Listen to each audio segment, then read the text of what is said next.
चलो भाई thyroid gland के बारे में पढ़ते हैं।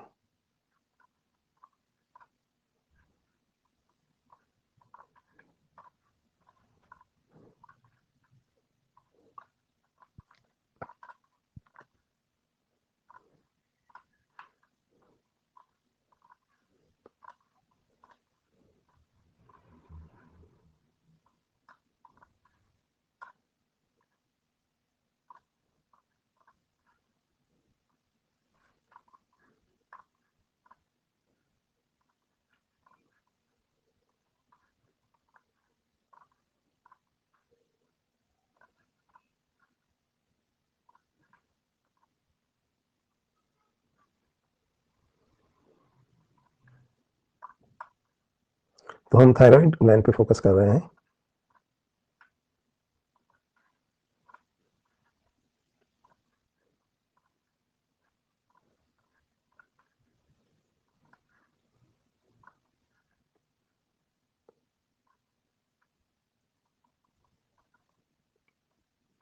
पिट्यूटरी हम पढ़ चुके थे। चलो थायराइड स्टार्ट करते हैं।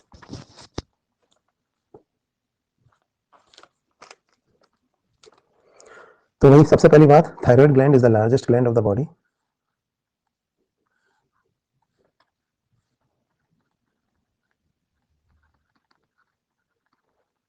ठीक है, सबसे बड़ा ग्लैंड है हमारी बॉडी का। इसमें 2 लोब्स होते हैं इस तरह से, ये राइट लोब, ये लेफ्ट लोब, और ये बीच में ये दिख रहा है, ये अंगूठे से जुड़े हुए, ये हिस्सा कहलाता है इस्थमस। इस्थमस हार्मोन सिक्रीट नहीं करता। तो 2 lobes join together by non glandular, non hormone secreting isthmus.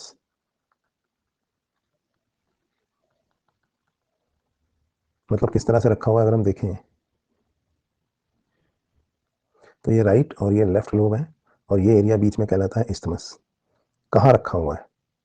जैसे यहाँ देखिए आप, सपोज ये मेरी ट्रैकिया है गर्दन में, ये मेरी ट्रैकिया है, तो इस्थमस ऐसे रखा हुआ है, देखो थायराइड, ये 2 लोब्स है, ये ट्रैकिया, यहाँ देखिए सपोज ये ट्रैकिया, तो ये थायराइड, ऐसे रखा हुआ है थायराइड। समझ में आ रहा है? ठीक है। थायराइड कार्टिलेज अलग होता है, ये है थायराइड ग्लैंड। देखते हैं फोटो में, ये देखिए जूम कर रहे हैं तो आपको यहाँ दिखाई देगा, ये देखो, ये एक लोब है, ये दूसरा लोब है, और दोनों ही जो लोब हैं वो आपस में जुड़े हुए हैं इस इस्थमस से। ठीक है, तो इस तरह से थायराइड रखा हुआ है। और थायराइड ग्लैंड का ओरिजिन अगर हम देखें तो ये एंडोडर्मल इन ओरिजिन होता है। हाँ, तो 2 लोब्स होते हैं जो इस्थमस से जुड़े होते हैं, और एंडोडर्मल इन ओरिजिन में होता है। और शेप आपने देख ही लिया कैसा होता है, एच शेप्ड, है ना। तो ये कुछ बातें थी इसके बारे में जनरल।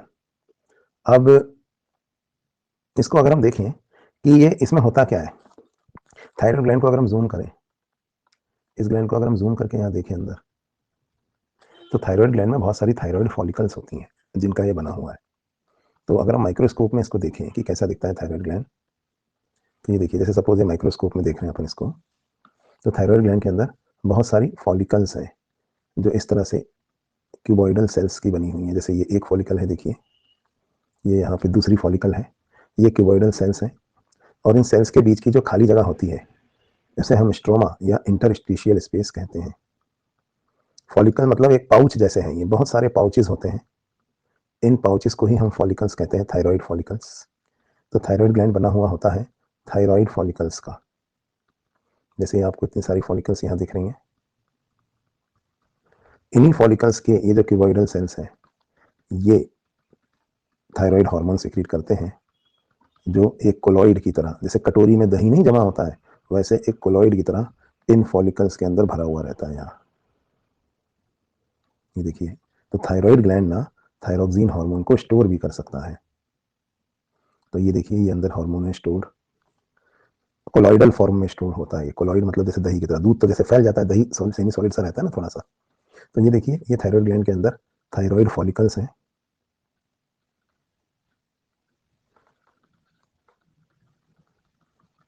ठीक है, और थायराइड फॉलिकल्स के बीच की ये खाली जगह जिसको हम स्ट्रोमा बोलते हैं, ये हमारी इंटरस्टिशियल स्पेस है।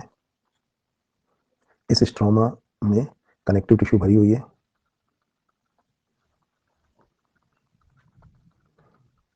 और थायराइड फॉलिकल्स जो थायरोक्सिन हार्मोन सिक्रीट करती हैं वो कोलॉइडल फॉर्म है ना ऑफ थायरोक्सिन हार्मोन। तो वो थायरोक्सिन हार्मोन का कोलॉइडल फॉर्म आपको यहाँ पे दिखाई दे रहा है। ठीक है, अभी जो इंटरस्टिशियल स्पेस आपको यहाँ दिख रहा है ये, इसी में ब्लड वेसल्स हैं, कैपिलरीज हैं। यहाँ पर एक तरह के सेल्स और पाए जाते हैं, जैसे टेस्टीज की सेमिनिफेरस ट्यूब्यूल्स के बीच में मिलते हैं ना सेल्स, वैसे ही यहाँ एक और तरह के इंटरस्टिशियल सेल्स स्ट्रोमा में मिलते हैं। इन सेल्स को हम कहते हैं पैराफॉलिक्यूलर सेल्स। तो ये सेल्स जो यहाँ पर हैं फॉलिकल्स के बीच में, इनके ग्रुप को हम कहते हैं पैराफॉलिकुलर सेल्स। तो एक तो फॉलिकल्स हैं, फॉलिकल्स जिसमें थायरोक्सिन स्टोर्ड है, दूसरे होते हैं पैराफॉलिकुलर सेल्स। पैराफॉलिकुलर सेल्स एक दूसरा हार्मोन सिक्रीट करते हैं जिसके बारे में हम थोड़ी देर बाद बात करेंगे, अभी नहीं, लास्ट में सब दिया हुआ है इसके अंदर। इस हार्मोन को कहते हैं हम थायरोकैल्सिटोनिन या टीसीटी। पैराफॉलिकुलर सेल्स से सिक्रीट होने वाला हार्मोन है टीसीटी। ठीक है, पैराफॉलिकुलर सेल्स को हम सी सेल्स भी कहते हैं। ठीक है, बाकी तो ये स्ट्रोमा है ही सही, इंटरस्टिशियल स्पेस, यहाँ पे ब्लड वेसल्स वगैरह होती हैं, कैपिलरीज है ना, जिनके थ्रू हार्मोन जो है वो एब्जॉर्ब होकर सर्कुलेशन में आते हैं बाहर। तो ये ब्लड कैपिलरीज है यहाँ पे और कनेक्टिव टिश्यू भरी हुई है। ठीक, तो ऐसा होता है, ये जो अभी पढ़ाया वो यहाँ लिखा हुआ है। बाइलोब होता है, एच शेप होता है, थायराइड ग्लैंड सबसे बड़ा एंडोक्राइन ग्लैंड है बॉडी का। दोनों लोब जो है वो नॉन ग्लैंडुलर स्टमक से कनेक्टेड होते हैं, समझ पढ़ा दिया। एंडोडर्मल इन ऑरिजिन होता है। Gland is made up of connective tissue. Follicles made up of glandular cells are found in the connective tissue. Follicles are scattered in the loose connective tissue जिसे हम stroma कहते हैं। ठीक है, तो colloidal form में हार्मोन स्टोर होता है और जो पैराफॉलिकुलर सेल्स होते हैं फॉलिकल्स के बीच में, वो कैल्सिटोनिन या टीसीटी हार्मोन सिक्रीट करते हैं। ये जो थायरोक्सिन हार्मोन है ना, जो कोलॉइडल फॉर्म में स्टोर होता है, इसको हम थायरोग्लोबुलिन भी कहते हैं। तो मैं लिख देता हूँ, so colloidal form is thyroglobulin. Storage के लिए इसी फॉर्म में स्टोर होता है, सिक्रीट होने के बाद अभी अपने अपने एक एक्टिव फॉर्म में भी ये बदलता है जो ज़्यादा एक्टिव है, इसके बारे में हम बात करेंगे। ये दो फॉर्म होते हैं, T3 और T4 थायरोक्सिन हार्मोन की। चलिए, तो कैसे बनता है उसके बारे में भी बात करते हैं। इसमें ना T3 और T4, तो थायरोक्सिन हार्मोन दो टाइप का होता है, एक होता है T3 और एक होता है T4। तो मैं यहाँ लिख देता हूँ, बनता कैसे है उसके बारे में अगर हम बात करें तो टायरोसिन अमीनो एसिड से बनता है। तो देखिए होता क्या है थायरोक्सिन के फॉर्मेशन में, थायरोक्सिन हार्मोन कैसे बनता है, टायरोसिन अमीनो एसिड है, फॉलिकल्स में स्टोर होता है, सेल्स बनाते हैं कैसे, इसका होता है आयोडीन आयोडाइजेशन। तो आयोडाइजेशन के लिए हमें क्या चाहिए होगी, आयोडीन। तो टायरोसिन में जब 3 मॉलिक्यूल आयोडीन के जुड़ेंगे तो बनेगा ट्राई आयोडो, है ना। ट्राई आयोडो और टेट्रा आयोडो, ये दो फॉर्म है इसके। ठीक है, सब कुछ यहाँ दिया हुआ है पर मैं आपको जितना जरूरत है उतना आपको लिख के बता रहा हूँ।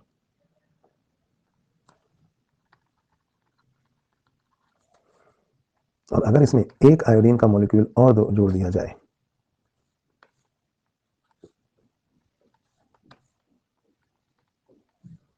तो क्या बन जाएगा, मतलब ट्राई आयोडोथायरोनिन तो है ही, उसमें अगर हमने एक और जोड़ दिया, ऐसे लिख देता हूँ मैं यहाँ, देखिए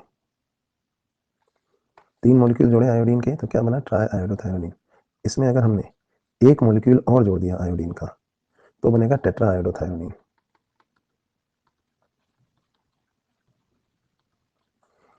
इसी को हम थायरोक्सिन कहते हैं। तो ये वाला जो है वो कहलाता है T3 और ये वाला कहलाता है T4। ठीक है, T3 इज मोर एक्टिव और T4 इज लेस एक्टिव। तो ऑब्वियस बात है कि जो ज़्यादा एक्टिव होगा, जो स्टोरेज किस फॉर्म में होगा, स्टोरेज तो लेस एक्टिव फॉर्म में ही होगा ना, तो T4 जो है वो स्टोरेज वाला फॉर्म है, जबकि एक्शन वाला फॉर्म कौन सा है, वो है T3,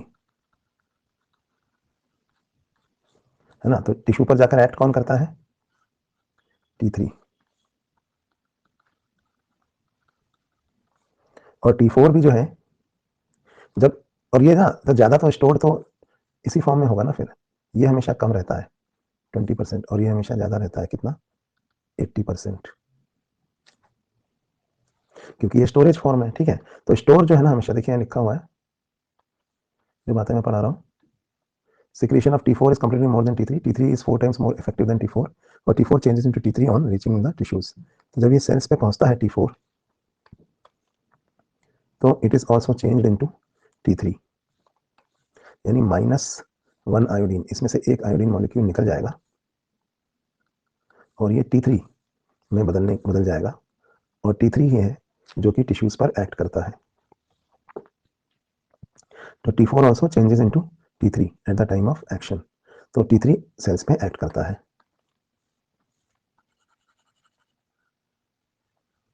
तो एक्शन का फॉर्म T3 है, और T3 और T4 दो फॉर्म्स में ही रहता है। मोर एक्टिव कौन सा है, T3, कितने टाइम, 4 टाइम्स। तो जितना जरूरत होता है उतना T4 T3 में बदलता रहता है और सेल्स पे एक्शन करता रहता है। और स्टोरेज के लिए ये किसमें, कौन से फॉर्म में स्टोर रहता है, तो स्टोरेज के लिए ये T4 के फॉर्म में स्टोर रहता है। और कहाँ स्टोर रहता है, फॉलिकल्स में, अप टू 3 मंथ्स सप्लाई, 2 या 3 महीने, मॉड्यूल में शायद 3 मंथ्स दिया है, तो लगभग 3 महीने तक की जो सप्लाई है वो स्टोर हो सकती है। ये अकेला ऐसा हार्मोन है जो इतनी ज्यादा क्वांटिटी में स्टोर हो सकता है सिक्रेट होने के बाद उसी ग्लैंड में। तो देखिए लिखा हुआ है कि thyroid hormone in the form of thyroglobin और store in the follicle up to supply for 3 months. और एक इंपॉर्टेंट पॉइंट, कितनी आयोडीन रोज चाहिए प्रोडक्शन ऑफ थायरोक्सिन के लिए, तो 120 माइक्रोग्राम, ठीक है।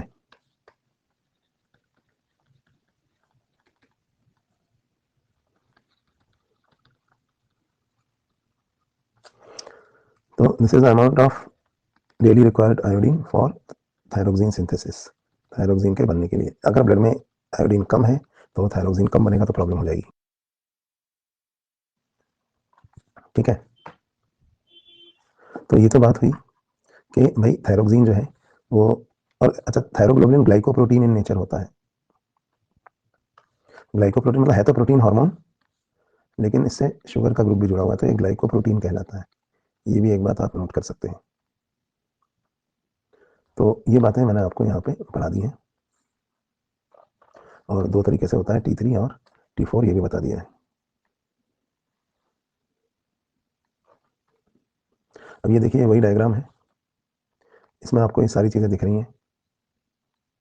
पैराफॉलिकुलर सेल्स जो फॉलिकल के बाहर होते हैं वो दिखा दिए, फॉलिकल्स दिखा दी कोलॉइड से भरी हुई हैं, ब्लड वेसल्स दिख रही हैं, या क्यूबॉइडल एपिथेलियम दिख रही है फॉलिकुलर सेल्स की, और लोब्स के बीच की कनेक्टिव टिश्यू भी आपको यहाँ दिख रही है। तो ये हमने थायरोक्सिन के बारे में पढ़ दिया। अब हम बात करेंगे इसके फंक्शंस की, कि थायरोक्सिन हार्मोन के एक्चुअली फंक्शंस क्या क्या होते हैं, ठीक है। तो ये तो टायरोसिन अमीनो एसिड से बनने वाला थायरोक्सिन हार्मोन है, जिसके दो फॉर्म होते हैं। कितना बनेगा और सिक्रीट होगा ये किस पे डिपेंड करता है, टीएसएच के सिक्रीशन पे। अच्छा, टीएसएच का सिक्रीशन पिट्यूटरी से होता है, और टीएसएच कितना सिक्रीट होगा ये कौन डिसाइड करता है, ये हाइपोथैलेमस डिसाइड करता है, ठीक है।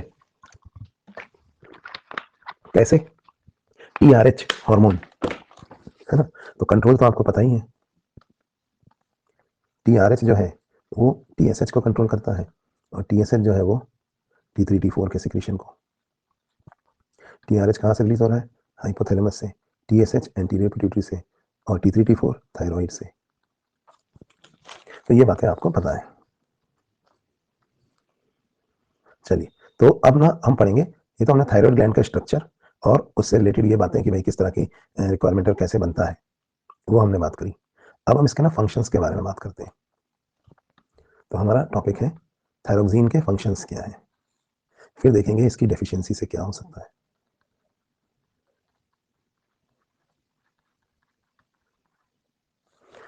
अगर हम फंक्शंस देखें थायरोक्सिन के, तो एक तो बॉडी पे क्या फंक्शन है और मेटाबॉलिज्म पे क्या फंक्शन है, ये दो चीजें मेन होती हैं, ठीक है। तो जो जो पॉइंट्स में हम पढ़ेंगे, सबसे पहला पॉइंट है ग्रोथ एंड डेवलपमेंट। ठीक है, ये दूसरा पॉइंट होता है, ये बीएमआर कंट्रोल करता है हमारी बॉडी का। तीसरी चीज़ मेटाबॉलिज्म है, और उसके अलावा कुछ और चीज़ों को भी ये कंट्रोल करता है, जैसे कि हमारा central nervous system, blood formation, water और इलेक्ट्रोलाइट बैलेंस, और गोनैड्स के फंक्शंस को भी ये करता है। तो ये मैं एज इट इज़ यहाँ लिखूंगा, तो इससे अच्छा होगा मैं यही अंडरलाइन करा दूँ। आप चाहें तो अभी अंडरलाइन भी करा दूंगा, पहले लिख ही लेते हैं, चलो, है ना। तो सबसे पहले बात करते हैं effect on growth. Promotes the growth. तो ग्रोथ जो है ना, मैंने आपको पहले ही बताई थी, दो तरीके की होती है। कौन कौन से तरीके की ग्रोथ मैंने आपको बताई थी, आपको याद होगा। एक होती है फिजिकल ग्रोथ, एक होती है मेंटल ग्रोथ, और एक होती है सेक्सुअल ग्रोथ।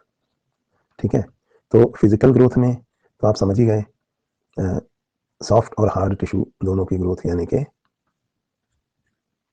विसेरल और स्केलेटल ग्रोथ। विसेरल में क्या आते हैं भाइयों बहनों, soft tissues of the body, organs. Skeletal में क्या आता है, बोन, मसल, कार्टिलेज वगैरह। तो इन सबकी ग्रोथ तो ये करवाता ही है। साथ में थायरोक्सिन की जरूरत मेंटल ग्रोथ के लिए भी होती है, for normal functioning of brain. Mental growth और सेक्सुअल ग्रोथ मतलब for development of gonads. Gonad मतलब मेल है तो टेस्टिस और फीमेल है तो ओवरीज। इन सब चीज़ों के लिए थायरोक्सिन की ज़रूरत पड़ती है। अब थायरोक्सिन की कमी होगी ना, तो तीनों तरह की ग्रोथ इफेक्ट हो जाएगी। कौन कौन सी, फिजिकल भी, मेंटल भी और सेक्सुअल भी। तो अब थायरोक्सिन की कमी कब हो सकती है, सोचिए आप। या तो बच्चे में बर्थ से पहले हो सकती है, जब वो माँ के अंदर है, यानी माँ ने अगर प्रॉपर आयोडीन नहीं ली, तो प्रेगनेंसी के टाइम ही बच्चे को आयोडीन की कमी हो गई अगर, और उसके अंदर प्रॉपर थायरोक्सिन नहीं बना, तो उसकी तीनों ग्रोथ इफेक्ट हो सकती है, फिजिकल, मेंटल और सेक्सुअल। तो इनके बारे में हम थोड़ी देर में बात करेंगे, जब हम डेफिशिएंसी डिजीज के बारे में पढ़ेंगे। तो फिजिकल, मेंटल, सेक्सुअल ग्रोथ के बारे में बात तो हुई। दूसरी चीज, थायरोक्सिन जो है वो आपका बेसल मेटाबॉलिक रेट या बीएमआर पे इफेक्ट डालता है। Thyroxine increases the basal metabolic rate या बीएमआर ऑफ द बॉडी। अब बेसल मेटाबॉलिक रेट या बीएमआर क्या होता है, बॉडी में जो फिजियोकेमिकल रिएक्शंस चल रहे हैं ना, उनको ये इंक्रीज करता है। तो हर फिजियोकेमिकल रिएक्शन जो है वो तेज होगा। हर फिजियोकेमिकल रिएक्शन अगर तेज चलेगा, यानी बेसल मेटाबॉलिक रेट या बीएमआर हाई होगा, तो हर चीज हाई होगी। जैसे हार्ट रेट इंक्रीज होगी, ब्रीदिंग रेट इंक्रीज होगी, ब्लड प्रेशर इंक्रीज होगा। ठीक है, हर चीज जो है, बॉडी का टेम्परेचर भी इंक्रीज होगा, क्योंकि rate of chemical reactions fast चल रही है। तो इसलिए ये body temperature heat producing hormone है, मतलब हीट प्रोड्यूस करता है। और इसलिए थायरोक्सिन को हम कैलोरीजेनिक हार्मोन भी कहते हैं। Calorie is the unit of heat, तो कैलोरीजेनिक हार्मोन भी कहलाता है ये। क्यों कहलाता है, क्योंकि ये हीट प्रोड्यूसिंग हार्मोन है, बॉडी का टेम्परेचर इंक्रीज करता है ये। यानी अगर आप किसी ठंडी जगह पे चले जाएं और आपको कपकपी छूट रही हो, तो थायरोक्सिन का सिक्रीशन ज्यादा होगा, ताकि बॉडी में ज्यादा हीट प्रोड्यूस हो। इसलिए इसको हम कैलोरीजेनिक हार्मोन भी कहते हैं, क्योंकि ये हीट प्रोड्यूसिंग हार्मोन है। ठीक, बेसल मेटाबॉलिक रेट मतलब होता है आपके जो फिजियोकेमिकल रिएक्शंस हो रहे हैं बॉडी में, सबको ये इंक्रीज करता है। दूसरा, ये Na प्लस के प्लस एटीपीएज एंजाइम की एक्टिविटी को भी इंक्रीज करता है। Na प्लस के प्लस एटीपीएज एंजाइम जो है, ये क्या करता है, सोडियम पोटेशियम पंप वगैरह आपने सुना हुआ है ना, तो उसकी एक्टिविटी को भी इंक्रीज करता है।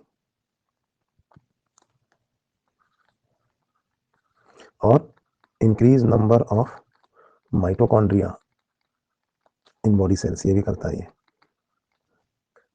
अगर बॉडी सेल्स में माइटोकॉन्ड्रिया ज़्यादा होंगे, तो increase rate of cellular respiration होगा। तो ब्रीदिंग रेट ही नहीं, सेलुलर रेस्पिरेशन की रेट को भी ये इंक्रीज करता है। ठीक है, तो हर चीज़ जो है बॉडी के अंदर फास्ट हो रही है, तेज हो रही है। तो ये बेसल मेटाबॉलिक रेट को इंक्रीज करता है, heart rate, breathing rate, blood pressure, temperature, circulation सब फास्ट होता है। साथ ही में बॉडी में हीट ज़्यादा प्रोड्यूस होती है। और माइटोकॉन्ड्रियाज का नंबर, माइटोकॉन्ड्रिया ही तो हमारा पावर हाउस है, तो माइटोकॉन्ड्रिया की जो एक्टिविटी है वो भी ये इंक्रीज करता है, मतलब माइटोकॉन्ड्रिया का नंबर इंक्रीज करता है सेल्स में। तो ये काम भी ये करता है। तो अभी अभी हमने इसका दूसरा पॉइंट पढ़ा, बेसल मेटाबॉलिक रेट, इसको भी मैं अंडरलाइन कर देता हूँ, लिखा तो मैंने दिया है। बीएमआर इंक्रीज होता है तो बॉडी टेम्परेचर इंक्रीज होता है। अच्छा, बॉडी टेम्परेचर इंक्रीज होता है, कैटाबॉलिज्म इंक्रीज होता है, तो फैट का ब्रेकडाउन ज़्यादा होता है। फैट का ब्रेकडाउन ज़्यादा होगा तो थायरोक्सिन ना वेट लॉस भी करवाएगा। इस पॉइंट को मैं अभी मेटाबॉलिज्म में समझा दूंगा। ठीक है, तो थायरोक्सिन जो है वो वेट लॉस भी करवाता है। तो दूसरी बात ये, this hormone enhances the oxidative metabolism of the body, जिसकी वजह से एनर्जी प्रोडक्शन भी इंक्रीज होता है इन द फॉर्म ऑफ हीट या कैलोरीज, इसलिए इसको कैलोरीजेनिक हार्मोन भी कहते हैं। दूसरा ये Na+K+ ATPase की एक्टिविटी को भी बढ़ाता है और ऑक्सीजन कंजम्पशन बाय सेल्स को इंक्रीज करता है, सेलर रेस्पिरेशन की रेट को बढ़ाता है और ऑक्सीजन कंजम्पशन को भी इंक्रीज करता है। ठीक है, तो ये इसके कुछ काम हैं। अब तीसरा इफेक्ट जो हम इसका पढ़ने जा रहे हैं वो होगा मेटाबॉलिज्म पे। तो दो इफेक्ट्स तो हमने यहाँ इसके पढ़ दिए हैं, अब हम इसका तीसरा इफेक्ट पढ़ेंगे, दैट इज ऑन मेटाबॉलिज्म। और मेटाबॉलिज्म आपको पता है 3 चीजों का होता है, यह है फैट, कार्बोहाइड्रेट और प्रोटीन। ठीक है, तो चलिए इसको भी पढ़ लेते हैं। तो इफेक्ट ऑन मेटाबॉलिज्म,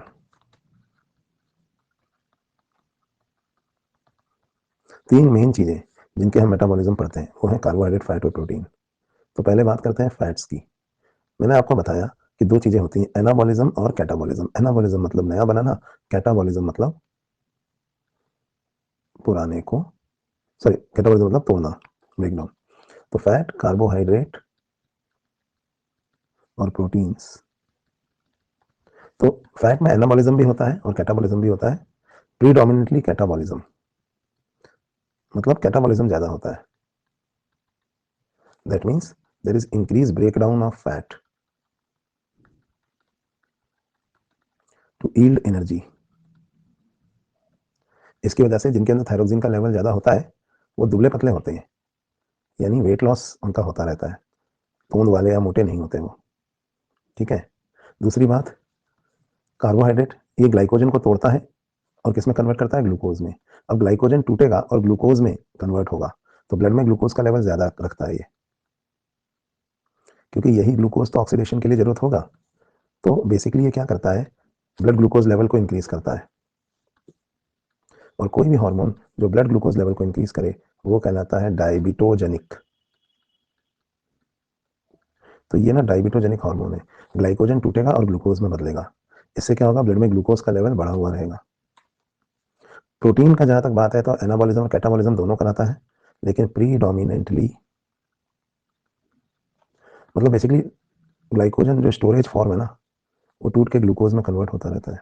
अच्छा, यहाँ पे क्या हो रहा है, प्रीडोमिनेंटली एनाबॉलिज्म, क्योंकि नए सेल्स बनेंगे, ग्रोथ करवाता है ना, new protein synthesis for growth, क्योंकि ग्रोथ में इसका अच्छा खासा रोल है।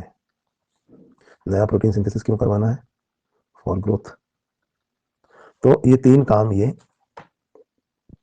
मेटाबॉलिज्म में करवाता है। ठीक है, और फिर ब्लड प्रेशर वगैरह भी इंक्रीज करता है, 50 चीजें और करता है, तो उनके बारे में बात करते हैं हम। तो हमने यहाँ पे बात करी फैट का क्या करता है, कार्बोहाइड्रेट का क्या करता है और प्रोटीन्स का क्या करता है। ग्रोथ करवाने के लिए कैटाबॉलिज्म एनाबॉलिज्म दोनों है, लेकिन एनाबॉलिज्म डोमिनेंट है। आप कहेंगे कैसे, भाई पुराने सेल्स को तोड़ता है, पुराने प्रोटीन्स को, सेल्स को खत्म करता है, नए सेल नया प्रोटीन बनवाता है। मैं इसको ऐसे समझाऊंगा, जैसे है ना किसी पुराने शहर में आप ग्रोथ करना चाहते हैं और वहाँ नया शहर डेवलप करना चाहते हैं, तो आपने देखा होगा क्या करते हैं, जो पुरानी बिल्डिंग होती है उनको तोड़ देते हैं, रोड्स को चौड़ा कर देते हैं और वहां पर नया डेवलपमेंट या नई बिल्डिंग्स बनाते हैं। तो पुरानी बिल्डिंग तोड़ोगे आप और नई बिल्डिंग बनाओगे, तो कैटाबॉलिज्म भी है और एनाबॉलिज्म भी है। लेकिन एनाबॉलिज्म ज्यादा क्यों कह रहा हूं मैं, क्योंकि जब आप पुरानी बिल्डिंग तोड़ते हो तो जो पुराने प्रोटीन तोड़े उनसे जो ईंटें निकलती हैं, यानी कि अमीनो एसिड, उनमें से कुछ ईंटों को तो आप नई बिल्डिंग में भी यूज कर लेते हो ना कई बार। भाई पुरानी बिल्डिंगें तोड़ के उनका जो मलबा या ईंटें, कुछ मटेरियल उनका रीयूज हो जाता है। तो इसी तरह से पुरानी प्रोटीन्स टूटेंगे, उनसे जो अमीनो एसिड बनेंगे, वो अमीनो एसिड में से बहुत से अमीनो एसिड तो नए प्रोटीनों के सिंथेसिस में भी यूज हो जाते हैं। तो इसलिए प्रीडोमिनेंटली क्या हो रहा है, एनाबॉलिज्म हो रहा है। हालांकि कैटाबॉलिज्म भी हो रहा है, लेकिन ओवरऑल एनाबॉलिज्म ज्यादा हो रहा है। तो ये है, तो मेटाबॉलिज्म फैट, कार्बोहाइड्रेट, प्रोटीन वगैरह का हो गया। इसके अलावा एम्ब्रियोनिक स्टेज में नर्वस सिस्टम के मैच्योरेशन के लिए हमें थायरोक्सिन चाहिए, नहीं तो बच्चा मेंटली रिटार्डेड पैदा होगा। ये एक बड़ा इसका इंपॉर्टेंट काम है ना। तो अगला जो इसका रोल है वो है सेंट्रल नर्वस सिस्टम में, development and maturation of central nervous system. अगर माँ को आयोडीन की कमी रह गई है तो बच्चा मेंटली रिटार्डेड पैदा होगा, और बच्चे को भी अगर प्रॉपर आयोडीन नहीं मिला बचपन में तो भी वो मेंटली रिटार्डेड हो जाएगा बाद में। तो अगर प्रेगनेंसी के दौरान आयोडीन की कमी थी तो बाय बर्थ मेंटली रिटार्डेड होगा। बचपन में अगर प्रॉपर आयोडीन डाइट में नहीं मिला तो उसकी ग्रोथ अफेक्ट होगी, और फिजिकल, मेंटल और सेक्सुअल तीनों ग्रोथ अफेक्ट हो जाएंगी। तो हाइट भी कम होगी, मेंटली भी रिटार्डेड होगा और इनफर्टाइल भी होगा। समझ में आ रही है ना बात। मैच्योरेशन ऑफ सीएनएस के लिए बड़ा जरूरी है। और एक और चीज, गोनैड्स के डेवलपमेंट के लिए भी थायरोक्सिन चाहिए। तो development and maturation of gonads, तो आयोडीन की कमी से गोनैड्स में भी प्रॉब्लम आ सकती है। बच्चे को अगर बचपन में आयोडीन की कमी है और उसके अंदर थायरोक्सिन की कमी हो गई है तो वो इनफर्टाइल होगा। यहाँ तक कि बड़ी लेडीज में भी अगर आयोडीन की कमी होगी किसी यंग लड़की में भी, तो उससे उसकी मेंस्ट्रुअल साइकिल डिले हो जाती है, साइकिल्स प्रॉपर्ली नहीं चलती हैं। किसी फीमेल को अगर टाइम पे पीरियड्स नहीं आए, है ना, पीरियड डिले हो रहे हैं, बीपी भी थोड़ा लो रहता है उसका, तो सब लोग सोचते हैं कि ओवेरी में कोई प्रॉब्लम होगी। और है ना, ऐसा लगता है कि ओवेरियन हार्मोन्स में प्रॉब्लम है, एलएचएफएसएच में प्रॉब्लम है ओवेरी में, और कई बार सेक्स हार्मोन नॉर्मल होते हैं, पिट्यूटरी भी नॉर्मल होता है। तो कहते हैं थायराइड चेक कराओ अपना, हो सकता है थायराइड की कमी की वजह से, थायरोक्सिन की कमी की वजह से साइकिल्स में प्रॉब्लम आ रही है। अक्सर वो जो पीरियड्स डिले होने का रीजन होता है वो थायराइड में निकलता है, और सब फीमेल सोचती हैं कि ओवेरी में प्रॉब्लम है या पिट्यूटरी में प्रॉब्लम है, लेकिन प्रॉब्लम निकलती है थायराइड की। तो थायरोक्सिन और आयोडीन की कमी से भी कभी कभी साइकिल्स इरेगुलर हो जाती हैं। ठीक है, और थायरोक्सिन की कमी से बीपी भी फॉल हो जाएगा। तो अच्छा, maintenance of water and electrolyte balance और ब्लड प्रोडक्शन में भी थायरोक्सिन हेल्प करता है। थायरोक्सिन हार्मोन जो है वो इरिथ्रोपायोसिस करवाता है। इरिथ्रोपायोसिस मतलब ब्लड प्रोडक्शन। एनीमिया भी हो सकता है थायरोक्सिन की कमी से, क्योंकि ये आरबीसी प्रोडक्शन में हेल्प करता है, ये इसका एक और काम है। और फाइनली ब्लड प्रोडक्शन के अलावा लास्ट में ये आपका मेंटेनेंस वाले काम करता है। क्या? It maintains the GFR. Kidney पे भी इफेक्ट करता है thyroxine. Maintains the water and electrolyte balance, इसकी वजह से हमारा बीपी बैलेंस रहता है। तो किडनी पर भी एक्ट करता है, और वाटर और इलेक्ट्रोलाइट बैलेंस को भी ये मेंटेन रखता है।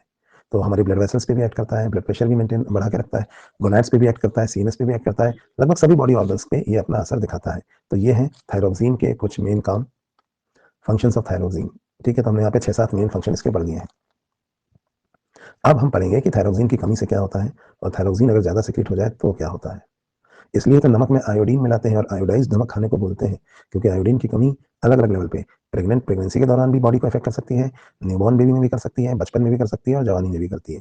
ठीक है, तो ये इसके अलग अलग इफेक्ट्स हैं। इसके अलावा थायरोक्सिन किस नेगेटिव फीडबैक मैकेनिज्म से अपने लेवल को मेंटेन करता है वो भी देख लीजिए। मैंने आपको पहले ही बताया था कि हाइपोथैलेमस से पिट्यूटरी पे टीआरएच तो निकलता है, सॉरी, लेकिन टीआरएच का उल्टा कोई टीआईएच नहीं होता है।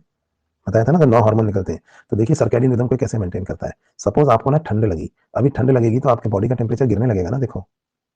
तो हाइपोथैलेमस में थर्मोमीटर लगा हुआ है, बिल्कुल लगा हुआ है। तो जैसे ही आपको ठंड लगती है तो आपका जो हाइपोथैलेमस में जो थर्मोमीटर है वो एक्टिवेट हो जाता है, और हाइपोथैलेमस को पता लग जाता है कि आपको ठंड लग रही है।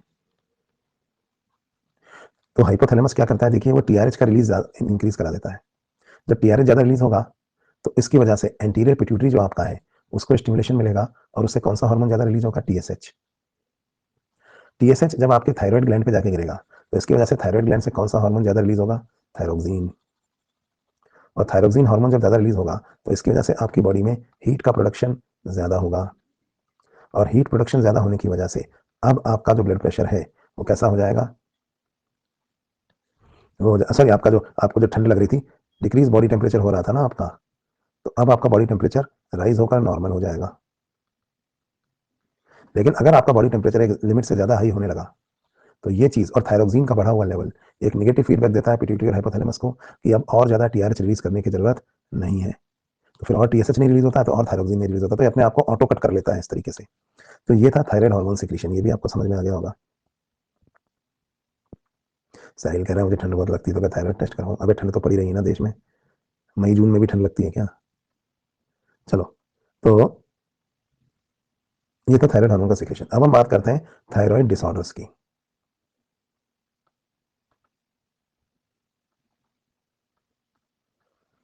तो अगला जो चीज हम यहाँ पढ़ने जा रहे हैं वो है डिसऑर्डर्स ऑफ थायराइड।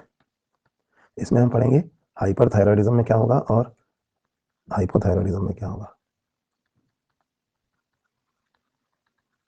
अब मान लो थायरोक्सिन जरूरत से कम सिक्रीट हो रहा है, यानी जितना चाहिए उससे कम, तो इन बीमारियों को हम कहते हैं हाइपोथायराइडिज्म।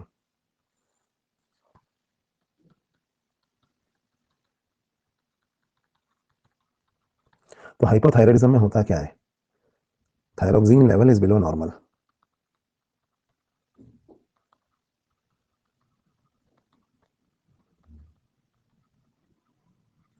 ऐसा किन किन वजहों से हो सकता है। ठीक है, सबसे पहली वजह, थायरोक्सिन किससे बनता है बताइए। तो सबसे पहली वजह, थायरोक्सिन बनता है आयोडीन से। तो आयोडीन की ही यदि डेफिशिएंसी है तो ये तो एक पहला रीजन हो गया ना हाइपोथायराइडिज्म होने का। अब आयोडीन की डेफिशिएंसी कहाँ कहाँ हो सकती है, एक हो सकती है बर्थ से पहले, यानी बच्चा माँ के अंदर है। दूसरा, आफ्टर बर्थ इन चाइल्डहुड।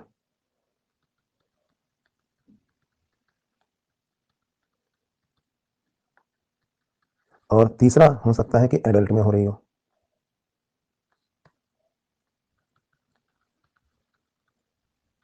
तीन पॉसिबिलिटीज है ना आयोडीन की डेफिशिएंसी होने की, बिफोर बर्थ, आफ्टर बर्थ और इन एडल्ट। ठीक है, मरने के बाद तो आयोडीन ज़्यादा दे भी दोगे तो कोई फर्क नहीं पड़ेगा, मर गया। तो जिंदा रहते हुए तीन स्टेजेस होती हैं, बिफोर बर्थ, चाइल्डहुड और इन एडल्ट। इनमें अलग अलग बीमारियां होती हैं। इन बीमारियों को हम यहाँ पे एक एक करके समझ लेते हैं कि आयोडीन की डेफिशिएंसी से क्या क्या प्रॉब्लम्स हो सकती हैं। अब दोस्तों, आयोडीन की डेफिशिएंसी कहाँ है बताइए? आयोडीन की डेफिशिएंसी हो सकती है, आप कह सकते हैं कि फूड में, खाने से लेते हैं ना आयोडीन। तो आयोडीन की डेफिशिएंसी क्योंकि फूड में है तो क्या प्रॉब्लम आएंगी देखिए। अब बिफोर बर्थ अगर बात करें तो यानी कि प्रेग्नेंट फीमेल जो है, माँ जो है, वो ढंग से आयोडीन नहीं ले रही है, तो बिफोर बर्थ कॉज क्या हो सकता है? Iodine deficiency in diet of mother. ठीक है, दूसरा हो सकता है कि iodine deficiency in food of child. तो अगर माँ के अंदर ही आयोडीन की डेफिशिएंसी थी, उसको प्रॉपर आयोडीन नहीं मिली, तो इससे जो बच्चा है ना, उसकी मेंटल, फिजिकल और सेक्सुअल तीनों तरह की जो ग्रोथ है वो रिटार्ड हो जाएगी और बच्चे का डेवलपमेंट प्रॉपर नहीं होगा। इसे कहा जाता है क्रीटिनिज्म। ठीक है, और अगर आयोडीन डाइट में प्रॉपर नहीं लिया जा रहा है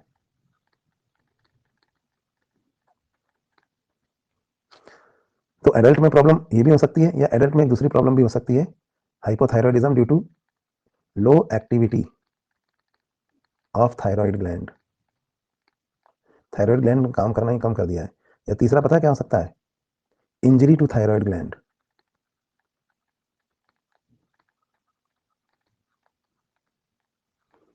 बाय केमिकल्स, वायरस, रेडिएशन। चौथा क्या हो सकता है? ऑटो इम्यून डिसऑर्डर, जिसमें एंटीबॉडी बनने लगती है किसके अगेंस्ट? थायराइड ग्लैंड के अगेंस्ट। तो ये जो ऑटो इम्यून डिसऑर्डर होती है,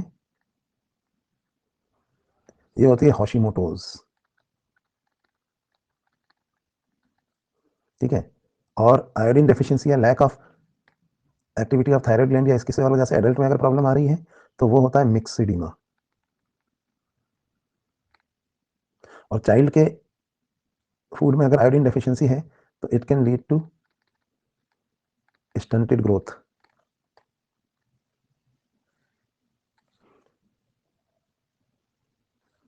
तो ये अलग अलग चीजें होती हैं जिनसे हाइपोथायराइडम हो सकता है। तो पहले तो हम ये जानें कि आयोडीन डेफिशिएंसी आखिर हो ही क्यों जाती है, और आयोडीन डेफिशिएंसी होने की सूरत में इसके क्या सिम्टम्स होते हैं। ठीक है, तो ये तो हमने कुछ चीजें ये लिख लिया आपने यहाँ पे, इसको मैं भी समझाऊंगा। और आयोडीन डेफिशिएंसी का एक सिम्टम पता है क्या होता है? दिस कॉजेज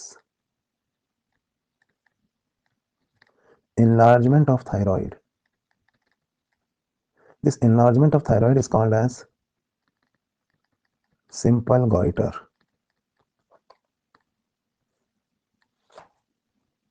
तो सिम्टम जो दिखता है हमें वो होता है कि थायराइड इनलार्ज हो गया है, बड़ा हो गया है, तो गर्दन ऐसे फूल जाती है।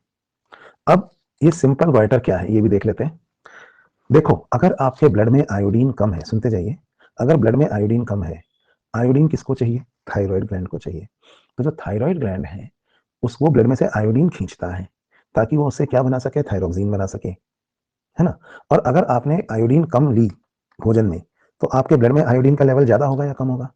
अगर आप कम आयोडीन खा रहे हो तो ब्लड में आयोडीन कम होगी, है ना। और थायराइड ग्लैंड कौन से ब्लड से आयोडीन खींचता है बताइए?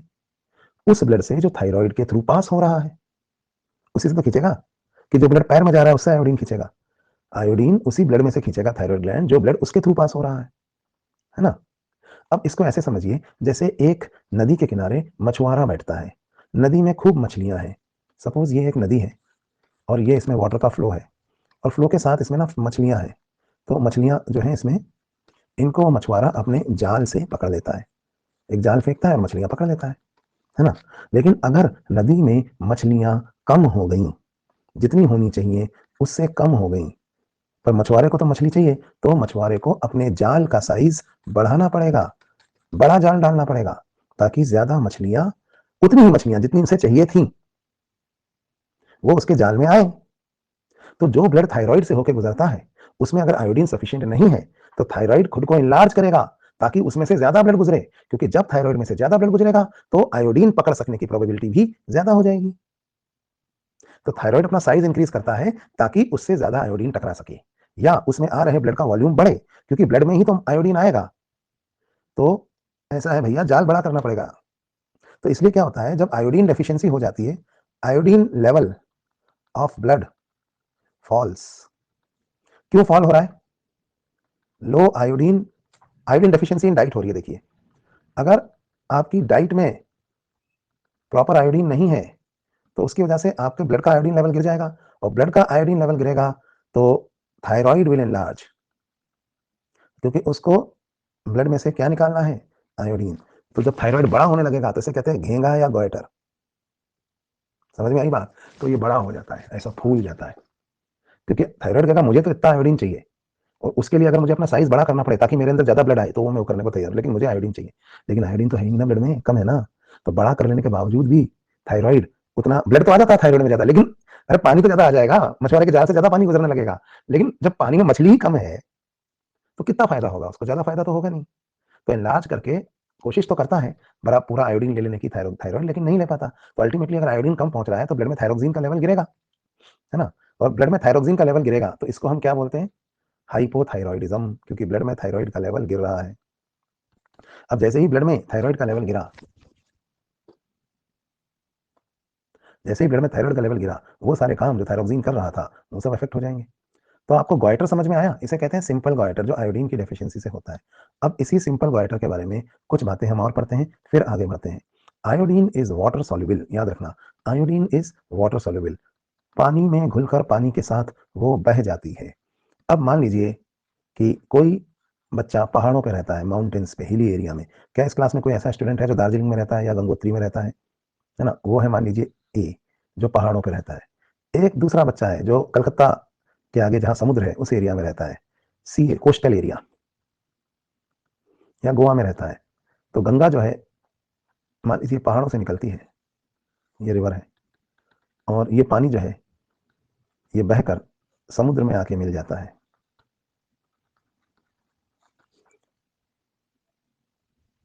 ठीक है, समुद्र में है मछलियां। तो जो कोस्टल एरिया में रहता है ये सपोज सी फूड खाता है, तो सी फूड खाने की वजह से, अच्छा आयोडीन जो पानी में है, ये आयोडीन के मॉलिक्यूल पानी के साथ बह के नीचे वाले एरिया में इकट्ठे हो जाते हैं, कहाँ, सी वाटर में। तो कोस्टल एरिया में रहने वाला आदमी यानी बी, जब वो सी फूड कंज्यूम करता है तो उसको आयोडीन भी मिल जाती है। लेकिन क्योंकि पानी बह गया है पहाड़ों से, तो जो यहाँ पे जो फूड्स अवेलेबल होते हैं पहाड़ों पे, उसमें आयोडीन डेफिशिएंसी है। तो गोइटर होने की संभावना किसको ज्यादा है, पहाड़ पे रहने वाले को या कोस्टल एरिया में रहने वाले को, माउंटेनियस एरिया में रहने वाले को, है ना। तो पहाड़ी लोगों में गोइटर ज्यादा कॉमन है। ऐसी प्रॉब्लम जो एक जोग्राफिकल एरिया में हो सिर्फ, उन्हें कहा जाता है एंडेमिक गोइटर। आपको पता है ना, कोई भी बीमारी जो एक लोकल एरिया में हो, एक सिटी में हो, एक एरिया में हो, वो कहलाती है एंडेमिक। और अगर कोई बीमारी पूरे स्टेट में फैल गई हो तो उसे कहते हैं हम महामारी, यानी कि एपिडेमिक। और पूरी दुनिया में अगर फैल गई हो तो वो कहलाती है पैंडेमिक। तो endemic, epidemic, pandemic, corona pandemic था ना अभी। तो अभी एंडेमिक गोइटर मतलब confined to a geographical area, जो एक जोग्राफिकल एरिया में कन्फाइंड है, तो एंडेमिक गोइटर कहते हैं इसको। तो endemic goitre is common in mountain regions. इसलिए पहाड़ों पर स्पेशली आयोडाइज्ड नमक खाना ही चाहिए, क्योंकि आयोडीन की कमी से मेंटल रिटार्डनेस भी आती है। तो पहाड़ पे रहेंगे और प्रॉपर आयोडीन नहीं खाएंगे तो दिमाग कमजोर हो जाएगा। समझ में आई बात? वहाँ पे आयोडाइज नमक ज़्यादा ज़रूरी है। तो ये समझ में आया आपको आयोडीन डेफिशिएंसी कैसे होती है। इसलिए पहाड़ों पे जो प्रेग्नेंट फीमेल्स होती हैं ना, उनको खासतौर पे आयोडीन या आयोडाइज डाइट दी जाती है, क्योंकि उनको अगर आयोडीन की कमी है तो उनके बच्चे के अंदर भी एम्ब्रियोनिक स्टेज में ही डेवलपमेंट जो है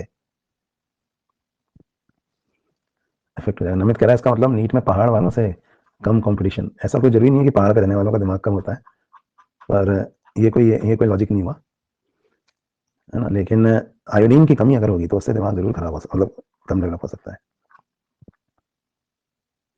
अब इसमें लोग अपने अपने इन्फ्लुएंस निकाल रहे हैं, तभी मैं कहूँ साउथ वाले इतना टॉप क्यों कर रहे हैं और कभी मुझे सिक्किम से या हिमाचल से फर्स्ट रैंक क्यों नहीं मिलती। ये सब फालतू के लॉजिक है, ऐसा कोई रीजन नहीं है, ठीक है।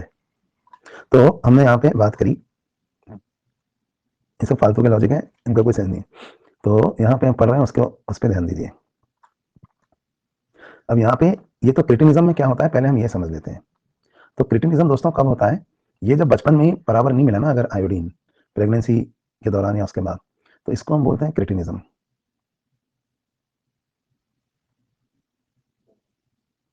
ज्यादा नमक नहीं खाना चाहिए, नमक खाने से नहीं, आयोडीन खाने से दिमाग तेज होगा।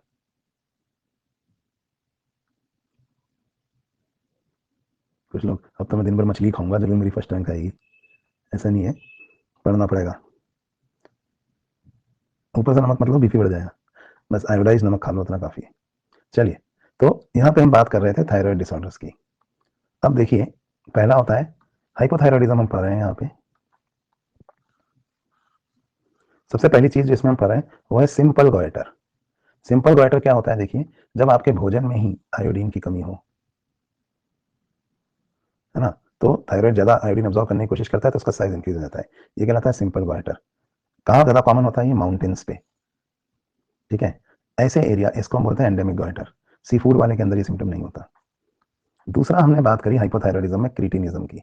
क्रिटिनिज्म तब होता है जब प्रेगनेंसी के दौरान ही हाइपोथायरॉयडिज्म हो गया हो। इसकी वजह से स्टंटेड ग्रोथ हो जाएगी, मेंटल रिटायर्डनेस, लो इंटेलिजेंस, ग्रोथ इफेक्ट हो जाएगी। क्रिटिनिज्म में जब ग्रोथ इफेक्ट होती है तो दोस्तों ग्रोथ 3 तरह की होती थी, याद कीजिए कौन कौन सी, फिजिकल, मेंटल और सेक्सुअल। अब अगर फिजिकल ग्रोथ प्रॉपर नहीं होगी तो क्या होगा बताइए, बौना होगा, स्केलेटल प्रॉपर नहीं होगा, मस्कुलर ग्रोथ प्रॉपर नहीं होगी तो मसल्स भी वीक होंगी। लेकिन दोस्तों विसरल ग्रोथ इतना ज्यादा नहीं अफेक्ट होती, ये याद रखें। देखो मैं आपको अंतर बताता हूँ, हम पहले जब ग्रोथ हार्मोन की बात कर रहे थे ना, जीएच यानी कि ग्रोथ हार्मोन, तो वो फिजिकल, मेंटल और सेक्सुअल तीनों तरह की ग्रोथ पे काम नहीं करता है, वो फिजिकल और मेंटल पे काम करता है, सिर्फ फिजिकल पे काम करता है, सॉरी सर। ग्रोथ हार्मोन सिर्फ फिजिकल ग्रोथ के लिए होता है। और तीनों तरह की फिजिकल ग्रोथ कौन सी, स्केलेटल, मस्क्यूलर और विसरल।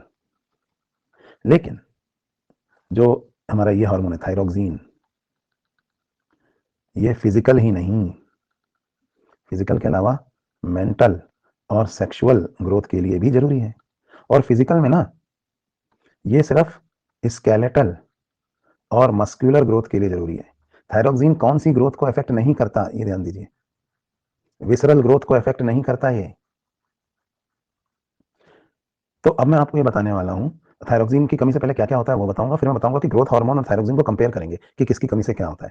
फिजिकल ग्रोथ अफेक्टेड होगी तो ड्वार्फ होगा, वीक मसल्स होंगी, लेकिन विसरल ग्रोथ अफेक्ट नहीं होगी। आप सोचो किसी की अगर ड्वार्फ है और मसल्स भी वीक है लेकिन उसके अंदर के ऑर्गन जो है वो नॉर्मल साइज के हैं, तो क्या होगा, बॉडी छोटी लेकिन सॉफ्ट ऑर्गन बड़े हैं, तो ये हो जाएगा पॉट बेलीड। पॉट बेलीड मतलब होता है मटके जैसा पेट, पेट ऐसा बड़ा सा होगा, बॉडी छोटी होगी। जैसे वो फेंग शुई में वो जो लाफिंग बुद्धा होता है, नहीं देखा आपने, बड़ा सा पेट है और ड्वार्फ सी बॉडी है, तो पॉट बेलीड इसको कहते हैं, मटके जैसा पेट। क्यों, क्योंकि विसरल ऑर्गन्स तो नॉर्मल साइज के हैं लेकिन स्केलेटल छोटा है इसका। तो ये पॉट बेलीड फीचर ना आपको थायरोक्सिन की क्रिटिनिज्म में मिलता है। तो ये तो हो गया फिजिकल ग्रोथ, क्योंकि दो चीजें अफेक्ट हो गई हैं, कौन कौन सी दो चीजें, स्केलेटल और मस्कुलर ग्रोथ, लेकिन विसरल पे असर नहीं पड़ा है। दूसरा मेंटल ग्रोथ इसकी जो है ना रिटार्ड हो जाएगी बचपन में ही, तो ये लो आईक्यू होगा और इडियट होगा। इडियट मतलब इसको दिमाग कम है। और सेक्सुअल ग्रोथ नहीं होने की वजह से ये इनफर्टाइल भी होगा, क्योंकि इसके अंदर गोनैड वगैरह का डेवलपमेंट नहीं हुआ। तो idiot, infertile, pot bellied, dwarf.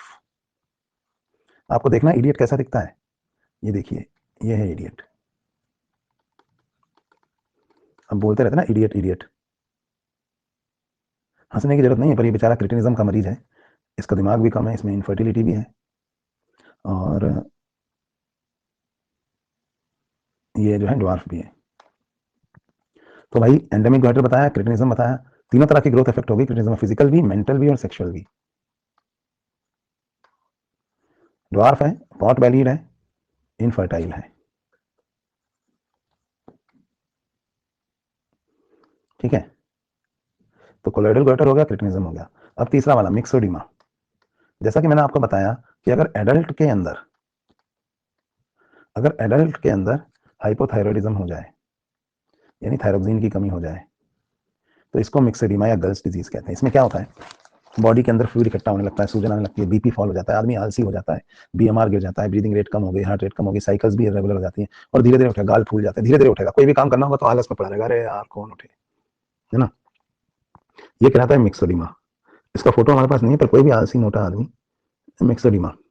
Girls disease है वो, गर्ल्स नहीं है, आधे लोग हंस रहे हैं, GULL स्पेलिंग भी नहीं पता। तो ये कहलाता है मिक्सोडिमा। और चौथी होती है जब थायराइड ग्लैंड के अगेंस्ट एंटीबॉडी बनने लगे, यानी आपका ही इम्यून सिस्टम आपके ही थायराइड ग्लैंड पे अटैक कर दे, जिसकी वजह से थायराइड जो है थायराइड का लेवल जो है गिर जाए, क्योंकि थायराइड ग्लैंड काम नहीं कर रहा। इसके अलावा पता है और भी केमिकल या viral toxic attack, toxin attack on thyroid, कोई केमिकल या वायरस अटैक कर रहा है थायराइड पे, तो इसकी वजह से भी तो सिंपल गोइटर हो जाएगा, हाइपोथायरॉयडिज्म कॉजिंग सिंपल गोइटर।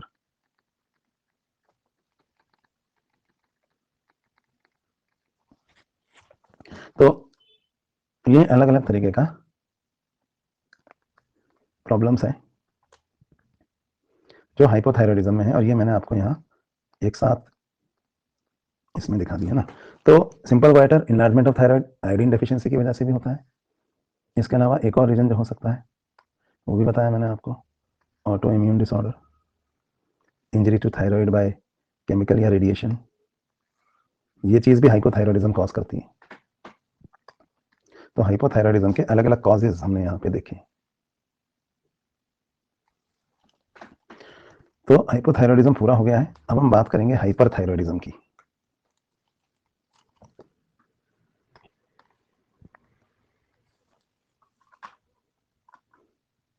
किसी में भी हो सकता है, मेल में फीमेल में किसी में भी हो सकता है मिक्सोडिमा, ऐसा थोड़ी है कि फीमेल में होगा, ऐसा कहाँ लिखा है। ये जो फोटो बनी है ये तो नीचे एक्सोप्थेल्मिक गोइटर की है, ये भी दोनों में हो सकता है, मेल में भी और फीमेल में। मिक्सोडिमा की फोटो थोड़ी है, तो ये मेल फीमेल दोनों में हो सकता है। ठीक है, तो ये तो हमने पढ़ा यहाँ पे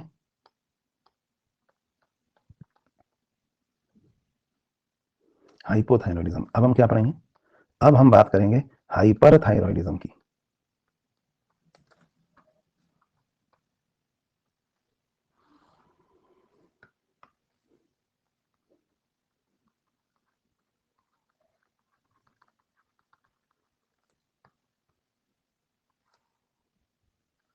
हाइपरथायरॉयडिज्म मतलब एक्सेस थायरोक्सिन इन ब्लड।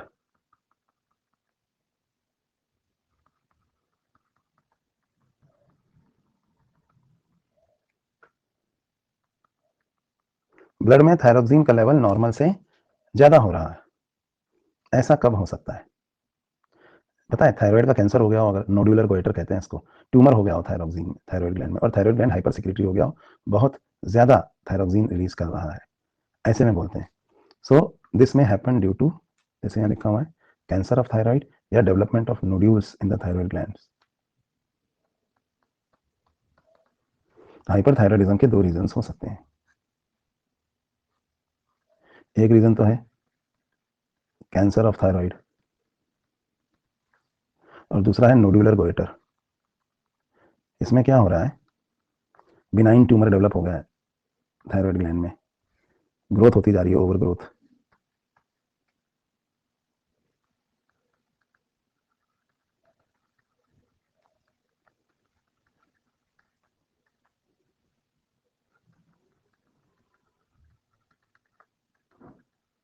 तो इसकी वजह से थायराइड टिश्यू हाइपर सिक्रेटरी हो गई है और एक्सेस थायरोक्सिन रिलीज कर रही है ब्लड में। ठीक है, तो ब्लड में जब एक्सेस में थायरोक्सिन रिलीज हो रहा है तो इसको हम बोलते हैं हाइपरथायरॉयडिज्म। अब एक्सेस थायरॉयडिज्म की वजह से क्या होगा, ठीक है, तो एक्सेस में अगर रिलीज हो रहा है थायराइड तो इसकी वजह से क्या होगा वो देख लेते हैं। तो हाइपरथायरॉयडिज्म बेसिकली है क्या? जैसे मैंने यहाँ लिखा है excess level of thyroxine in blood. तो हर चीज फास्ट हो जाएगी। क्या क्या? बेसल मेटाबॉलिक रेट या बीएमआर बढ़ जाएगा, breathing rate, heart rate, blood pressure, temperature, सब कुछ इंक्रीज हो जाएगा, है ना। तो पहली चीज तो ये कि बीएमआर बढ़ा। तीसरी चीज, जो आपकी आईज में जो एक्वस ह्यूमर होता है उसका प्रोडक्शन भी इंक्रीज हो जाता है। Excess production of aqueous humour in eyes, जिसकी वजह से आईज जो है ना बाहर की तरफ बल्ज होने लगती हैं। This bulging of eyes is called as exophthalmos. तो ये एक्सोप्थेल्मिक गोइटर भी कहलाता है। High level of thyroxine, toxic levels, इतना ज्यादा थायरोक्सिन हो गया है कि टॉक्सिक लेवल्स, तो इसलिए इसे कहते हैं थायरोटॉक्सिकोसिस। थायरोटॉक्सिकोसिस को ही हम ग्रेव डिजीज भी कहते हैं। तो कब्र में पहुंचने वाला है ये। तो इसलिए हम इसको थायरोटॉक्सिकोसिस या ग्रेव डिजीज कहते हैं। और एक्सोप्थेल्मस क्यों कहते हैं? क्योंकि आपकी जो आई बॉल है वो भी बाहर की तरफ प्रोट्रूड हो रही है, बॉडी का टेम्परेचर भी बढ़ जाता है, BP, heart rate, pulse rate सब कुछ इंक्रीज हो जाता है। ये फोटो जो आपको यहाँ दिख रहा है ना, ये देखिए,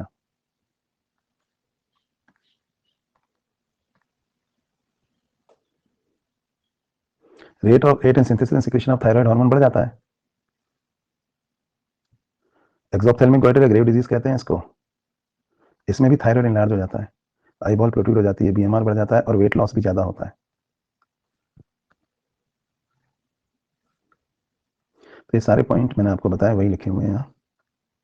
और लीन एंड थिन तो हो जाती है बॉडी, क्योंकि थायराइड क्या करता है, वेट लॉस करवाता है, लेकिन आई बॉल का बाहर प्रोट्रूड होना और ये सब चीजें भी होती हैं। तो इसलिए इसको हम बोलते हैं एक्सोप्थेल्मोस, आई बॉल प्रोट्रूड हो रही है। तो ये हमने यहाँ पे थायराइड के बारे में देखा। तो ये कुछ चीजें हो गई जो हाइपरथायरॉयडिज्म में होती हैं। इसको हम ग्रेव्स डिजीज भी कहते हैं, थायरोटॉक्सिकोसिस या ग्रेव डिजीज। तो हमने हाइपोथायरॉयडिज्म पढ़ लिया है और हाइपरथायरॉयडिज्म। देखो इसकी आंखें कैसे बल्ज हो रही हैं बाहर, दिख रही हैं, एकदम बल्ज हो रही ना आईज, एक्सोप्थेल्मस कहलाता है। चलो, थायराइड ग्लैंड पूरा हो गया, ठीक है। अब हम बात करते हैं एक और ग्लैंड की जिसका नाम होता है पैराथायरॉइड। थायराइड तक हमने पढ़ लिया है, अब हम बात करेंगे एक दूसरे ग्लैंड की, पैराथायरॉइड। लेकिन सॉरी, पैराथायरॉइड पढ़ने से पहले एक और छोटी सी बात। थायराइड ग्लैंड में हमने एक चीज और देखी थी, ये देखिए, ये थे पैराफॉलिकुलर सेल्स,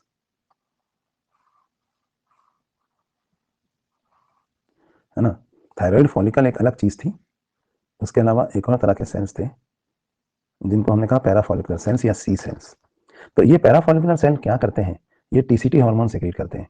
तो टीसीटी हार्मोन क्या करता है इसके बारे में हम जानेंगे along with parathyroid gland. Parathyroid gland और टीसीटी हार्मोन, इनको हम ना साथ में पढ़ेंगे। तो हम पैराथायरॉइड ग्लैंड के बारे में बात कर लेते हैं, पहले टीसीटी हार्मोन के बारे में बता देते हैं, फिर इनका ना कैल्शियम का मेटाबॉलिज्म हम पढ़ेंगे। तो पहले एक छोटी सी बात, ये पैराफॉलिकुलर सेल्स के बारे में। तो thyroid gland has parafollicular cells, तो ये थायराइड ग्लैंड का ही हिस्सा है। थायराइड ग्लैंड इसका मतलब दो तरह के हार्मोन सेक्रेट करता है, थायरोक्सिन और ये दूसरा वाला भी जो मैं बता रहा हूँ।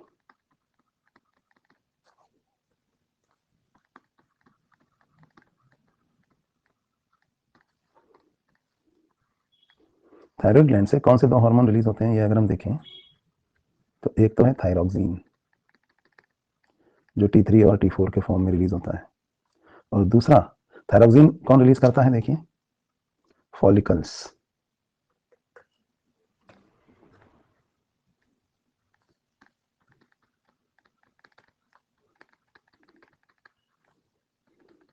और फॉलिकल्स के बीच में जो सेल्स होते हैं उन्हें क्या कहा जाता है, पैराफॉलिकुलर सेल्स। तो थायराइड ग्लैंड में दो तरह की टिश्यू है, थायराइड फॉलिकल और parafollicular cells. Thyroid follicles release करती हैं थायरोक्सिन, जिसके बारे में हम इतनी देर से पढ़ रहे थे, T3 T4। जबकि पैराफॉलिकुलर सेल्स ये रिलीज करते हैं एक दूसरा हार्मोन TCT।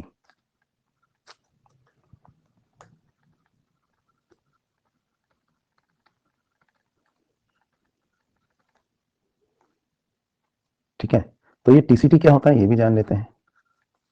जो TCT हार्मोन है, थायरोकैल्सिटोनिन या TCT, ये क्या करता है इसके बारे में बात करेंगे।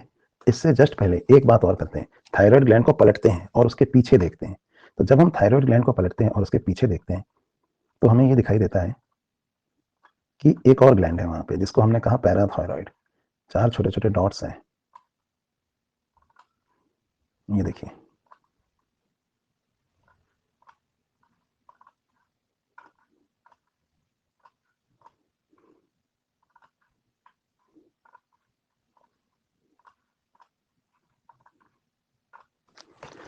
तो थायराइड और पैराथायरॉइड, ये देखिए थायराइड को जब हम पीछे से देख रहे हैं तो हमें एक और ग्लैंड दिखाई दे रहा है पैराथायरॉइड। पैराथायरॉइड 4 छोटे छोटे डॉट्स हैं यहाँ पे, ये देखिए। थायराइड के पीछे की तरफ 4 थोड़े छोटे छोटे डॉट्स होते हैं, पैराथायरॉइड कहलाते हैं। ये भी एंडोडर्मल इन ऑरिजिन होते हैं और इनसे जो हार्मोन सिक्रीट होता है वो PTH कहलाता है, कॉलिप्स हार्मोन। कॉलिप ने आइसोलेट किया था इसको। ये दोनों ही हार्मोन प्रोटीन होते हैं, तो ये भी प्रोटीनेशियस होता है। तो थायराइड ग्लैंड तो एक अलग ग्लैंड है, उसके पीछे 4 छोटे छोटे डॉट्स जो मैंने आपको दिखाए, वो डॉट्स थायराइड के पीछे पाया जाने वाला एक दूसरा ग्लैंड है, जिसका नाम होता है पैराथायरॉइड ग्लैंड। पैराथायरॉइड ग्लैंड के अंदर जो सेल्स होते हैं इसकी, वो पैराथायरॉइड ग्लैंड की जो टिश्यू है वो एक हार्मोन सिक्रीट करता है, जिसका नाम होता है PTH, पैराथ हार्मोन।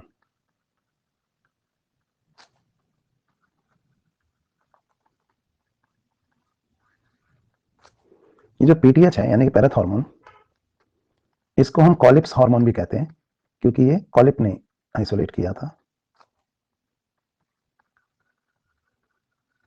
और ये थायरोकैल्सिटोनिन और पैराथ हार्मोन दोनों एक दूसरे के एंटागोनिस्टिक काम करते हैं। कैसे?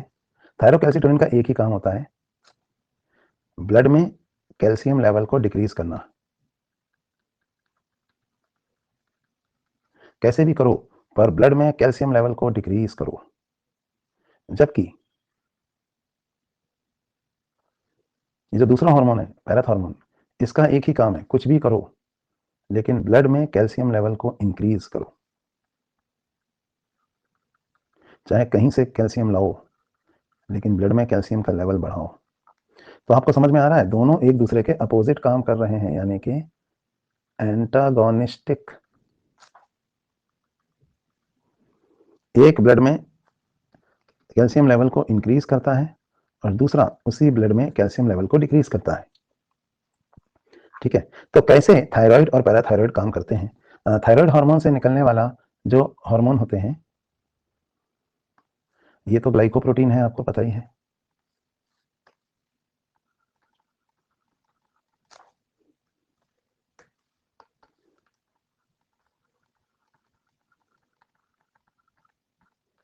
ये प्रोटीन है और ये भी प्रोटीन है। चलो, तो इसको हम समझेंगे और इसको समझने के लिए हम बात करेंगे कैल्शियम मेटाबॉलिज्म की, कि पैराथायराइड कैसे काम करता है। इससे जस्ट पहले मैं आपको दिखा दूं पैराथायराइड कहाँ है। पैराथायराइड है थायराइड के पीछे। पर पहला पैराफोलिकुलर सेल के बारे में भी बात कर लेते हैं। तो ये तो थायराइड में ही होते हैं। Thyroid gland also has C cells which are known as parafollicular cells। तो क्या करते हैं ये पैराफॉलिकुलर सेल्स? देखिए, ये सिक्रीट करते हैं थायरोकैल्सिटोनिन। इसको आयोडीन की जरूरत नहीं है और ये एक प्रोटीन हार्मोन है और इसका फिक्स काम है कि ब्लड में कैल्शियम का लेवल घटाना है। ठीक है, thyrocalcitonin reduces the calcium level in blood. तो कैसे रिड्यूस करेगा ये कैल्शियम लेवल इन ब्लड? और क्यों मैं कह रहा हूं कि ये works antagonistically to oppose the parathormone, इसको समझने के लिए पहले हम पैराथॉर्मोन के बारे में भी पढ़ लेते हैं और फिर मैं इसको ना पैराथॉर्मोन के बारे में बताऊंगा मैं आपको। एंडोडर्मल होता है पैराथायरॉइड, हाँ डाउट के लिए 10 मिनट में सोच रहा हूँ ले लूँ, इसको मैं अगली क्लास में पढ़ा दूंगा क्योंकि ये थोड़ा लंबा है। तो चलते चलते एक चीज और बता देता हूँ। हमने जब पिट्यूटरी पढ़ा था तो गिगैंटिज्म और एक्रोमीगली में क्या फर्क था वो बता देता हूँ, और क्रिटिनिज्म और ड्वार्फिज्म में क्या फर्क है ये देख लो आप। याद करो गिगैंटिज्म क्या था, अगर एक्सेस सिक्रीशन हो जाए ग्रोथ हार्मोन का, कब, ग्रोथ पीरियड के दौरान यानी बचपन में, तो बच्चा जो है लार्ज और वेल प्रोपोर्शनेट बॉडी होगी उसकी, जाइंट साइज की। लेकिन अगर आफ्टर एडल्ट एक्सेस सिक्रीशन हो रहा है बड़े होने के बाद, तो डिस्प्रोपोर्शनेट इंक्रीज इन साइज होता है ना bone of face and hand, इसको हम क्या बोलते हैं, एक्रोमीगली। समझ गए? तो गिगैंटिज्म कब हुआ, एक्सेस जीएच कब हो रहा है, चाइल्ड में या एडल्ट में। तो ये फर्क है गिगैंटिज्म और एक्रोमीगली का। अब आ जाओ क्रिटिनिज्म और डॉर्फिज्म। क्रिटिनिज्म क्यों होता है, due to low thyroxine. Dwarfism क्यों हो रहा है, due to low growth hormone. तो ग्रोथ हार्मोन अगर और थायरोक्सिन दो है ना। अब देखो अगर थायरोक्सिन थायराइड का हाइपोसिक्रीशन है तो क्रिटिनिज्म होगा, और अगर पिट्यूटरी का ग्रोथ हार्मोन का हाइपोसिक्रीशन है पिट्यूटरी का, तो डॉर्फिज्म होगा। दोनों में फर्क पता है क्या है, यहाँ पर एक फर्क तो ये है कि इसमें बीएमआर, हार्ट रेट और बीपी सब लो हो जाता है ना, जबकि इसमें ग्रोथ इज रिटार्डेड। तो फिजिकल ग्रोथ तो दोनों में रिटार्डेड होती है, लेकिन मोस्ट इंपॉर्टेंट पॉइंट जो यहाँ नहीं लिखा हुआ है मैं लिख रहा हूँ, ये ना मेंटली भी रिटार्ड होगा। और ये ड्वार्फ जो होगा ये नॉट मेंटली रिटार्डेड, मतलब ये ना मेंटल या सेक्सुअल लेवल पर रिटार्डेड नहीं होगा, ये सिर्फ फिजिकली रिटार्डेड है। मतलब ऐसे इसकी हाइट कम है सर, बौने होते हैं ना सर्कस में, वो दिखने में बिल्कुल नॉर्मल होते हैं, सब काम नॉर्मल कर लेते हैं, उनके बच्चे भी होते हैं, लेकिन वो फिजिकली रिटार्डेड है। ये तो फिजिकल, मेंटल और सेक्सुअल तीनों तरह से रिटार्डेड है। तो थायराइड की कमी होना ज्यादा खतरनाक है ग्रोथ हार्मोन की कमी होने से। क्या ये बात समझ में आ रही है आपको? क्योंकि ग्रोथ हार्मोन की कमी होगी तो सिर्फ फिजिकल रिटार्डेशन होगा, लेकिन अगर थायरोक्सिन की कमी है खासतौर पर बचपन में या प्रेगनेंसी के टाइम, तो फिजिकल, मेंटल और सेक्सुअल तीनों तरह से रिटार्डेड होगा। तो क्रिटिनिज्म और डॉर्फिज्म का फर्क समझ में आया, ये याद रखना। क्रिटिनिज्म होता है थायरोक्सिन की डेफिशिएंसी से, इसमें मेंटल रिटार्डनेस भी होती है, लेकिन जो नॉर्मल डॉर्फिज्म या एटिलियोसिस वगैरह है उसमें मेंटल रिटार्डनेस नहीं होती। कैल्शियम मेटाबॉलिज्म और पैराथॉर्मोन और टीसीटी और पीटीएच, इनके बारे में हम अगले क्लास में समझेंगे। अब मैं 10 मिनट डाउट लूंगा, टीसीटी और पीटीएच कैसे एक दूसरे के एंटागोनिस्टिकली काम करते हैं, तो इनके बारे में मैं आपको अगली क्लास में पढ़ाऊंगा।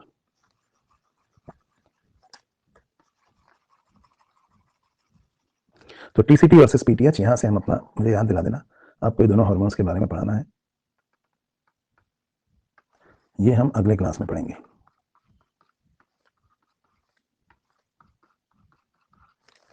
ठीक है, अभी 10 मिनट में डाउट्स ले रहा हूं, मैंने रेज हैंड भी खोल दिया है और डाउट्स भी खोल दिए हैं, तो आपके जो डाउट्स हैं वो आप पूछ सकते हैं।